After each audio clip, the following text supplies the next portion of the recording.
Halo teman-teman semua.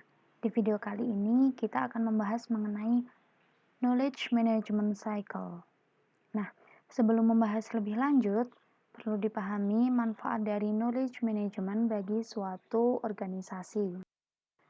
Sebenarnya, inti atau maksud dari adanya knowledge management adalah menyebarkan pengetahuan yang dimiliki individu sehingga memberikan keuntungan bagi organisasi. Nah, dari bukunya Kimis, perkataan Khalil Gibran kurang lebih artinya seperti ini. Sedikit pengetahuan yang diterapkan atau dimanfaatkan itu lebih baik daripada banyak pengetahuan tapi tidak dimanfaatkan. Artinya, untuk menjalankan sebuah organisasi yang efektif, maka setiap individu diharapkan jangan pelit pengetahuan.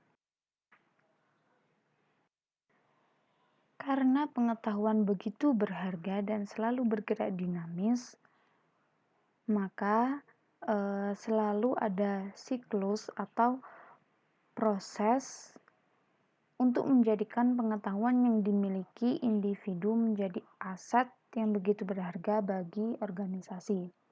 Nah, salah satu proses utama knowledge management ini tujuannya adalah untuk mengidentifikasi dan menemukan pengetahuan serta sumber pengetahuan dalam organisasi. Kemudian pengetahuan tersebut dikodifikasi yang akhirnya organisasi tersebut dapat memfasilitasi transfer pengetahuan kepada individu sehingga hal tersebutlah yang menjadikan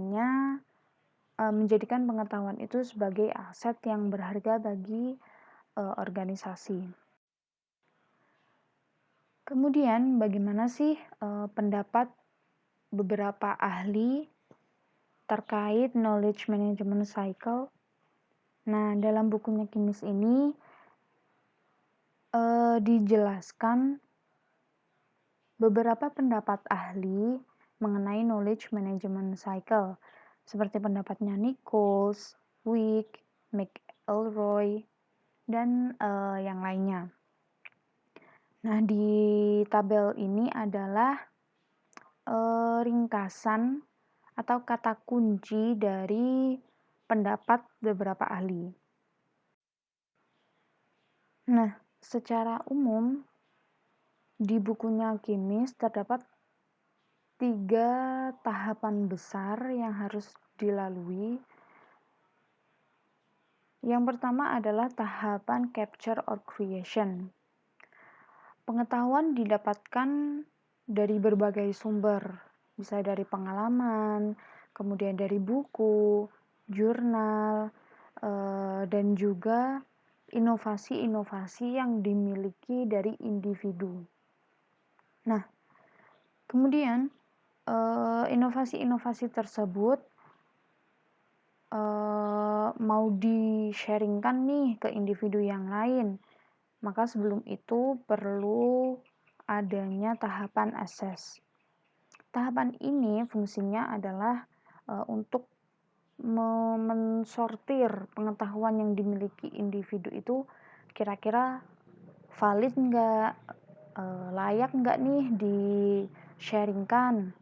Nah, setelah dirasa pengetahuan tersebut layak untuk di-sharingkan, kemudian masuklah ke tahapan sharing and dissemination. Setelah pengetahuan dibagikan, kemudian masuk ke tahap acquisition and application. Sebelumnya tahapan ini dilalui terlebih dahulu tahapan contextualize.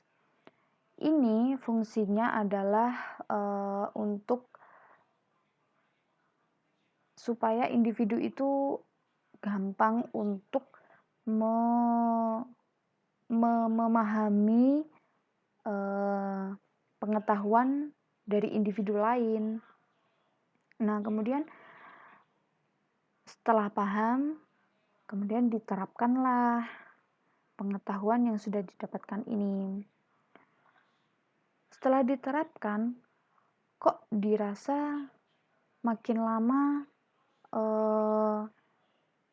pengetahuan ini sudah nggak layak lagi ya, maka perlu adanya update pengetahuan yang kemudian siklus tersebut kembali ke siklus yang awal, capture or creation. Nah, sehingga secara umum di bukunya Kimis itu sebenarnya tidak ada perbedaan antara pendapat para ahli yang satu dengan para ahli yang lain. Perbedaan tersebut hanya terletak pada kata yang dipakainya, seperti weak memakai kata creation untuk tahap pertama, sedangkan di bukunya Kimis kata tersebut dirubah menjadi create. Bukan dirubah sih sebenarnya, Kimis lebih memakai kata create seperti itu. Kemudian bagaimana sih strategi mengimplementasikan knowledge management cycle? Nah, strategi yang pertama itu adalah merancang dan menetapkan desain pengetahuan. Kira-kira pengetahuan seperti apa sih yang harus dimiliki organisasi? Organisasi ini sudah punya apa aja, pengetahuan apa aja, perlu di-upgrade enggak?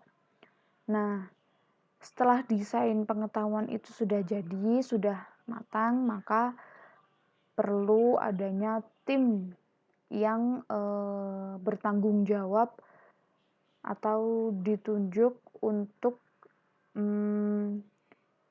mengorganisir pengetahuan dari individu-individu yang ada di organisasi tersebut. Nah, kemudian setelah organisasi tersebut membuat tim kolaboratif, maka organisasi tersebut juga perlu untuk menyediakan infrastruktur untuk individu-individu yang ada di dalamnya supaya lebih mudah untuk sharing.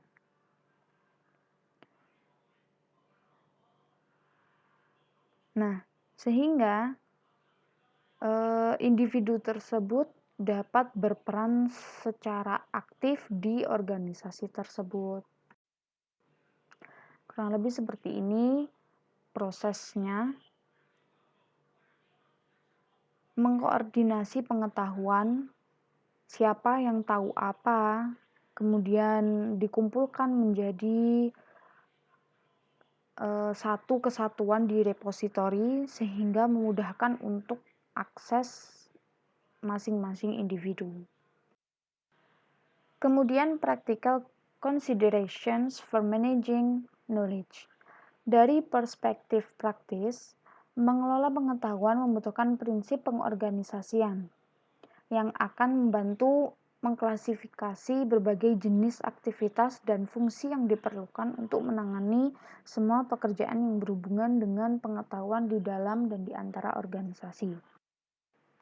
Penerapan dari knowledge management cycle ini dapat dilihat juga di YouTube-nya Kursobom in English. Judulnya adalah Knowledge Management. Bisa disimak lebih lanjut ya.